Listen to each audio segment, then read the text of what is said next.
The Royal Rumble. Damn it, I hate Austin. Hey, what's going on out there? It's PJ Bozak, and I want to give a big shout out to all my wrestling fans out there. Wow. Pro wrestling. It's been a huge part of my life, since about 1992 I've been watching pro wrestling, so, it's a long freaking time ago. So today I wanted to do an episode here of Wrestling Wars, which I haven't done in a while. It's been a long time since I did one of these Wrestling Wars videos. So today, along with my homie from JJK Commentaries, Josh Kenner, we're going to do the review for 1999's WWE Royal Rumble. This was a memorable Royal Rumble, to say the least, but also some things with it were a little weird. We're going to get into that. All right, so, this was 1999, and the Monday Night War was going on with the WCW Nitro, and let's face it, Attitude Era was top tier right now. We had DX, we had Mick Foley, we had the hardcore title, we had all that crazy stuff, the Undertaker and the Corporation, and of course, really the main thing behind everything going on for a few years was Austin versus McMahon. Everybody wanted to see Austin take down McMahon. McMahon did not want to see a guy like Stone Cold represent the company as the world champion, and he went to great freaking lengths. And this is a part of that tale, and it takes place at this year's Royal Rumble. And what takes place is Vince is putting an ultimatum out there. He wants Stone Cold to not be in the match, but he gets in the match. Commissioner Shawn Michaels at the time, he's kind of goes back and forth of being the heel and the face, and he puts Stone Cold in the Royal Rumble. Of course, he has to be number one, but he also puts Vince McMahon in the Royal Rumble as number two. And McMahon really wants to do everything he can to make sure Stone Cold does not become world champion ever again. So what happens? Well, he puts $100,000 bounty on Stone Cold. Whoever eliminates Stone Cold from the Royal Rumble or makes it so he cannot win will get $100,000. Woo! And of course, Mr. Moneybanks McMahon, he had his son Shane McMahon train him to get ready for this match, and with this crazy montage of him training in the ring to these half-assed Stone Cold stunners and chasing around a chicken. It's pretty cool stuff here. And of course, this was the same year where I also got Mick Foley. Of course, he wanted to be world champion. He's another guy McMahon didn't want, but he had the corporate champion, The Rock, right here. I have the action figures for it. We'll get into this later, but I remember me and my friend Crazy and his brother Perv, we would watch the pay-per-views, and we love the Royal Rumble. So this, a lot going on. Mick Foley, The Rock, they're going to do an I Quit match. Mick Foley said he would never say the words I quit. The Rock said he never would either. So it's the pretty much no DQ match. And if you scream I quit into the microphone, you lose. And we also had Chyna, the first woman to ever enter the Royal Rumble match. She won a corporate Royal Rumble on the Raw previously, and she is the first woman to be entered. She's badass, and we miss you, Chyna. So a lot of stuff going on here. This took place here at Arrowhead Pond, and Arrowhead Pond Arena, which they have a lot of history there with the WWE. They're in Anaheim, California, and let's get to it. Thank you once again for the very stellar introduction, Mr. Bozak and Bozak Nation. It is so good to be seeing you guys once again. But let's get into the WWF 1999 Royal Rumble with the first match on the card, with the Road Dogg versus the Big Boss Man, the Hardcore Championship. Ironically, in a straight single one-fall match, the corporate team decided to put Road Dogg at a disadvantage, and there will be no hardcore rules throughout this match. Now, I'm not going to spend a whole lot of time on this one, as nothing really happens of note throughout a majority of this match. It's really slow, plotting, and you can just tell they're stalling for time a lot. Me personally, I would have switched the first two matches on the card, but Bozak will be getting into that second match. One thing I did notice, though, that did get a chuckle out of me early on was when the Road Dogg was making his entrance, you see him carrying the title just like it was like a duffel bag or something, and I don't know why, it just got a good pop out of me. But there's really nothing to note in the very beginning stages. Trading a few punches, big splash in the corner by the Big Boss Man. He goes for another one, gets hung up on the rope, crotches himself. So you got the Road Dogg starting to shake the ropes, and that got a good chuckle out of me. Road Dogg climbs up, gets the 10 count on the mounted punches, brings Boss Man over to the other side of the ring for a little ring post-itis with his little nightstick into the ring post. Got a huge chuckle out of me, but that's kind of where it ended for me.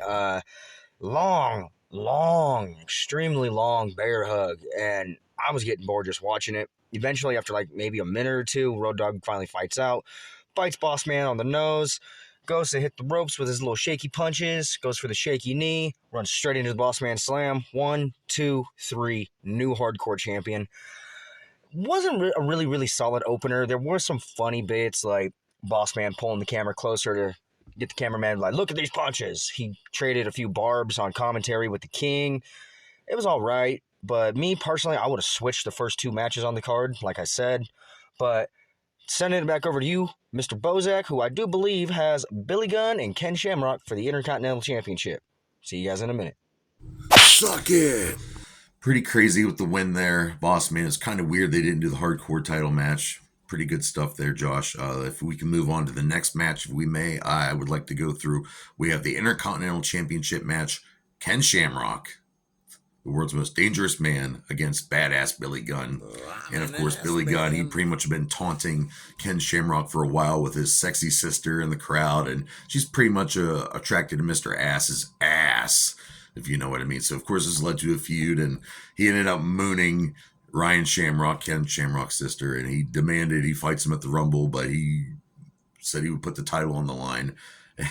And at this time, also, the Big Boss Man was Ken Shamrock's tag team partner, and they were also the WWE Tag Team Champions at this time. So the match, it was a decent match. It wasn't bad. I believe that a little fizzle came out of it because there's a lot of similarities. If you notice in this match, it's like these matches, it's DX, Corporation. It's pretty much, it's not that it's a terrible match, but here's how it goes off. We have a Billy Gunn, he's starting off, with a big flying clothesline, and, him and Shamrock just kind of go after it, but Ken Shamrock pretty much dominates him for pretty much a good part of the match. And it's not too bad. Billy gets a couple shots here and there, and Billy gets a shot in there. He actually does the Famouser in the middle of the match. Doesn't get the pinfall, though, and it wasn't even called the Famouser at this point. And they kind of skedaddle around the apron. They fight on the outside for a while, and it's kind of a little brawl there. And it's like I said, just typical mediocre match for the Intercontinental Championship. To me, that match should be really well emphasized, but we didn't really get that here. They're fighting on the outside. I really like hearing Jerry Lawler talking about taunting, just talking about. Mr. Ass showed your sister Ryan Shamrock his ass. He mooned her. Ken Shamrock. Jerry Lawler, of course, being very misogynistic, but it was just a part of his character back then. They get wet back in the ring. We see Shamrock just going after that left leg of Billy Gunn, some ankle lock attempts, just really wearing down that left leg of his. He hits him with a lot of stuff. The kitchen sink. Then he does a fisherman suplex. Doesn't get the pinfall. It just goes on. Billy Gunn kind of gets it back up for a minute. And then all of a sudden, the referee gets sacked. He's down. So, of course, and Timmy White was the referee for this match, by the way. The referee, Baba Wawa. Venus interferes because he's had this big crush on Ryan Shamrock. I think she likes him back. The big Valboski hits a giant DDT on Ken Shamrock. And then you think, but he still kicks out. Billy Gunn goes for it. He goes for the missile drop kick. And anyway, Billy gets tied up in that ankle lock submission, and he has to tap. And I'm sorry to say it, but Mr. Ass, the Ass Man, Mr. Billy Badass himself, lost. And Ken Shamrock retains the Intercontinental Championship. All right, JJK, let's go to the next match here. Let's keep it going. Yeah, tough loss there for Billy Gunn. Has not been a good night so far for D-Generation X, but maybe X-Pac can help turn the tide for his faction when he defends the European title against my boy, Gangrel. Much better match here in my opinion. It's a lot faster pace, smoother spots, and it was just a lot of fun to watch compared to the opening match. Like I said, that first match was just ass. They should have totally flipped the order of them there, but you get your standard entrances from both guys. Gangrel does his blood. You got X-Pac with the fireworks and the crouch chops, and it's great. Opens straight up into a headlock.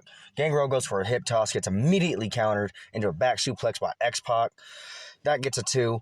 X-Pac gets him over into the corner, hits those corner kicks. We're going to be seeing a lot of those spinning heel kicks from him tonight.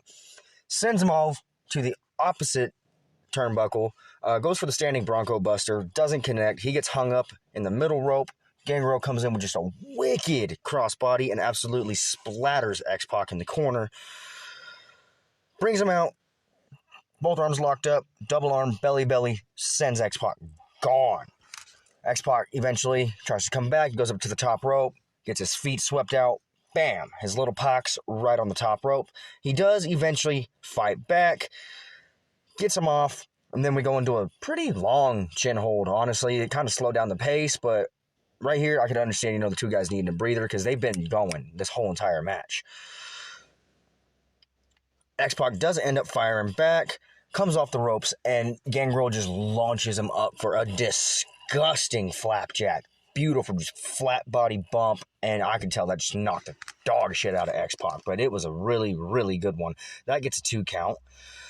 Gangrel goes for a really high diving elbow drop. X-Pac rolls out of the way. Huge clothesline in the corner. Another 2 count. Another heel kick by X-Pac. Finally gets the Bronco Buster. A third heel kick from X-Pac. X-Pac does take too long on the ropes, but he does end up firing back. Gets a crossbody. And right here is where the whole match just went off the rails. Teddy Long completely fucked up. If you guys go in and watch it, I'll have Bozak slice it in right here. You can audibly see and hear Teddy Long call the 3 count, but that was not the finish of the match. So everyone just kind of plays it off like, did he count to 3? Did he not count to 3? But yeah, no. Teddy Long, real big fuck up on that one. But we love you, Teddy. Gangrel does eventually go for another one of those huge-ass flapjacks, gets countered into the X Factor. 1, 2, 3, X-Pac retains. And then, following the match, for whatever reason, they decided to show the replay of the fucked up 3 count. And if I was the production crew, honestly, I would have tried to sweep that under the rug. Like, nah, that didn't happen. But gonna send it back over to you, Mr. Bozak. Glad to see X-Pac finally gets a W for the night for DX. They're 1 and 2, but hey, fuck it. Mr. Bozak, back to you for the women's strap match. Yeah, that was a pretty decent match. Thank you for reviewing that. And next we're going to go to the women's championship match. Luna versus Sable.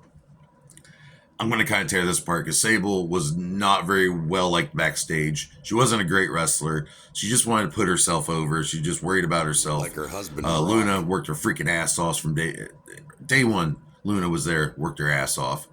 And she deserved the women's championship. I don't care what anyone says. I know this is my opinion. You don't have to agree with me. But backstage politics had a huge thing to do with this. And earlier that night, we had Luna attack Sable. So they said she hurt her back, had a severe back injury. And Shane McMahon's out there because he's against Sable, hates Sable, wants Luna to go over, saying she's more beautiful. And, well, she has to forfeit the championship since she can't perform. But Sable says, fuck it, ring the bell. They have a match. It's also a strap match, by the way. And in a strap match, both wrestlers are strapped together by the wrist. And they have to touch each top of each turnbuckle pad in a succession. 1, 2, 3, 4 to win the match. If you touch 1 or 2 and then you get beat up in the middle of it, you got to start all over. So it was kind of like that. It was just... it's a sloppy fucking match. I fucking love Luna for doing what she did. But after they'd say ring the bell, just, kind of going around, just a little bit of choking here. And of course, Jerry Lawler's going all crazy about Sable. Well, eventually, Luna gets a backbreaker in on Sable, picks her up, carries her around the ring. She's tapping each top of the turnbuckle pad. Little does she realize Sable's also touching as she's being pulled along. And it comes down to it, and Sable fucking wins. This match fucking sucks. Jim Cornette, he has a lot of things to say about Sable. Not that he's a perfect person or anything, because he's not, and he'll admit that he's not either. But fucking Sable sucked, all right? Sorry, Brock. No, that's your wife, but you're a big man. You can take it. On to the next match, Josh. On to the next match. Be sure to watch part 2. Whoop, whoop.